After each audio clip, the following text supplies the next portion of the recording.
on les a retrouvées, vivantes, dans une cave.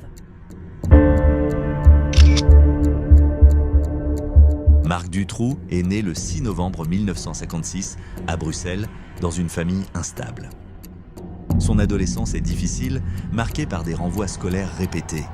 Ses parents sont tous les deux instituteurs. Son père, issu d'un mariage consanguin, souffre de graves troubles psychiatriques. Avec Marc, son fils aîné, il se montre très violent. En 1979, il est condamné pour vol. En 1986, il est condamné à 13 ans de prison pour enlèvement et viol sur mineurs. Il sera libéré en 1992 après seulement 3 ans, malgré les recommandations contraires. Entre 1992 et 1995, plusieurs alertes concernant ses comportements sont ignorées. En 1992, des jeunes filles le portent plainte à Charleroi pour attouchements à la patinoire. Le nom de Marc Dutroux apparaît. Il est brièvement interrogé, puis relâché. Aucune enquête approfondie, aucune suite. En 1993, une lettre de la propre mère de Dutroux est envoyée aux autorités. Elle y décrit un projet inquiétant, la construction de caches pour y enfermer des filles. Un témoin anonyme signale même que Dutroux propose de l'argent pour enlever des enfants. Pas de surveillance, pas de filature, pas même une alerte transmise aux services spécialisés. En 2 ans, plus de 10 signaux d'alerte sont émis.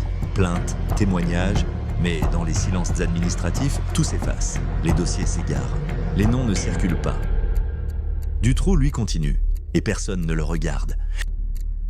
Le 6 décembre 1995, une perquisition est menée dans l'une des maisons de Dutroux, à Marcinelle. Motif, vol de voiture. Le gendarme René Michaud descend dans la cave. Il croit entendre des chuchotements, mais conclut que ce sont des bruits de rue. Il repart. Ce jour-là, dans cette cave, Julie et Mélissa sont enfermées vivantes, à quelques mètres. Janvier 1996. Des gendarmes de Charleroi veulent enquêter sur Dutroux. Ils demandent à d'autres services ce qu'ils savent. Mais aucune coordination nationale n'existe. Le nom Dutroux est connu, mais il reste un signal isolé dans chaque base de données. Février 1996, un rapport mentionne que Dutroux dispose de plusieurs maisons et d'antécédents sexuels. Le parquet classe la note. Pas de mandat, pas de surveillance. Pendant ce temps, les cachettes sont prêtes. Et Dutroux est libre. Il a le temps, le matériel et l'assurance de l'impunité. 28 mai 1996, Sabine Dardenne, 12 ans, disparaît à Caïn, près de Tournai. Elle est enlevée sur le chemin de l'école par Marc Dutroux. Elle passera 80 jours enfermée dans une cave, subissant les abus de son ravisseur. Mais personne ne fait encore le lien. Pas d'alerte nationale, pas de coordination, Dutroux agit. Toujours en liberté. Août 1996, c'est au tour de Laetitia Delez, 14 ans, de disparaître. Le 13 août 1996, Dutroux, sa compagne Michel Martin et leur complice Michel Lelièvre sont arrêtés. Les arrêtés. interpellations se multiplient. D'abord Michel Martin, la compagne de Marc Dutroux. Puis Michel Lelièvre, un toxicomane qui avoue sa participation aux enlèvements des 2 enfants retrouvés vivants. Jean-Michel Nioul, enfin, un personnage sulfureux, à la charnière de 2 mondes qu'il côtoie avec la même aisance, celui des voyous du milieu et de la haute société belge. 2 jours plus tard, Sabine et Laetitia sont retrouvées vivantes dans la cave. 3 jours après, les corps de 4 autres fillettes sont découverts. L'affaire révèle de graves dysfonctionnements, rivalités et le dessaisissement controversé du juge Conrott suite à un dîner caritatif.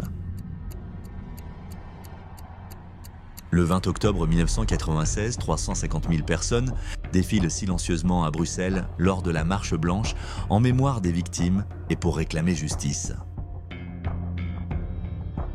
En 1997 et 1998, le témoignage de Régine Alouf, appelé témoin X1, évoque un réseau pédocriminel impliquant des personnalités influentes. Malgré la gravité de ces déclarations, l'enquête est dessaisie et les suites sont limitées. Le procès s'ouvre en mars 2004 à Arlon. 400 témoins sont entendus et plus de 400 000 pages d'enquête sont étudiées. Le 17 juin, Dutroux est condamné à la prison à perpétuité. Ses complices sont aussi condamnés, notamment pour trafic de drogue, mais pas pour tous les enlèvements. L'affaire a provoqué une onde de choc en Belgique. Elle a conduit à la création de Child Focus en 1998 et à la réforme des forces de police via l'accord Octopus. Pourtant, de nombreuses zones d'ombre demeurent, plusieurs témoins clés, des pièces manquantes, des juges dessaisis, et la libération partielle de complices laisse planer le doute. Aujourd'hui, Dutroux est toujours incarcéré à vie. Mais ses réseaux, ses complicités, justice a-t-elle vraiment triomphé ou le silence a-t-il gagné?